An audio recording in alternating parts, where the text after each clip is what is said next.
স্বামী বিবেকানন্দ বলেন, অন্য কারোর জন্য অপেক্ষা করো না। তুমি যা করতে পারো সেটা করো, কিন্তু অন্যের উপর আশা করো না।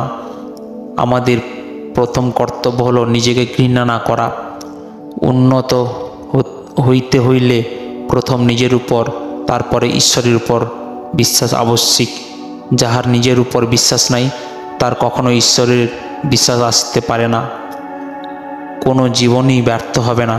জগতে ব্যর্থতা বলিয়া কিছু নাই। শতবার মানুষ নিজেকে আঘাত করিবে, সহস্রবার হোঁচট খাইবে, কিন্তু পরিণামে অনুভব করিবে। শেখার জন্য এটাই হলো প্রথম শিক্ষা। দৃঢ় প্রতিজ্ঞ হও যে বাইরের কোনো কিছুকে অভিশাপ দিবে না, বাইরের কাউকে দোষ দেব না। কিন্তু উঠে দাঁড়াও, নিজেকে দোষ দাও, তুমি বুঝতে পারবে নিজেকে ধরে রাখার জন্য এটাই হলো সঠিক পন্থা। মনের শক্তি সূর্যের কিরণের মতো। যখন এটি এক জায়গায় কেন্দ্রীভূত হয়, তখনই এটি চকচকে করে ওঠে। সব শক্তির আপনার মধ্যে আছে, সেটার উপর বিশ্বাস রাখুন। এটা বিশ্বাস করবেন না যে আপনি দুর্বল। দাঁড়ান এবং আপনার মধ্যেকার দৈবত্বকে চিনতে শিখুন।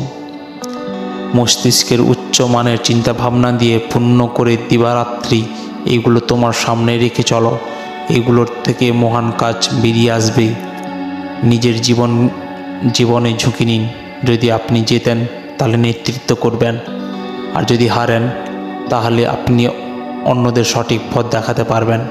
উঠে দাঁড়াও, শক্ত হও, দৃপ্ত হও, যাবতীয় দায়িত্ব নিজের কাঁধে নাও। আর এটা সবসময় মাথায় রেখো, তুমি তোমার নিয়তির স্রষ্টা। তোমার যে পরিমাণ শক্তির প্রয়োজন সবটা তোমার মধ্যেই রয়েছে। সুতরাং নিজের ভবিষ্যৎ নিজেই তৈরি করে নাও। মনের মতো কাজ না পেলে অতি মূর্খ করতে পারে। মনের মতো কাজ পেলে অতি মূর্খ করতে পারে।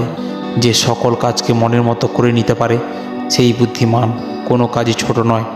সকল কাজ করো, কিন্তু অনাসক্ত হয়ে করো। কাজের জন্যই কাজ করো, কখনো নিজের জন্য করো না। চালাকির দ্বারা কোনো মহৎ কর্ম হয় না। কোনো বড় কাজই কঠোর পরিশ্রম ও কষ্ট স্বীকার ছাড়া যায়নি। যখন তুমি ব্যস্ত থাকো তখন সব কিছু জিনিস সহজ বলে মনে হয়, কিন্তু যখন তুমি অলস হও কোনো কিছুই সহজ বলে মনে হয় না।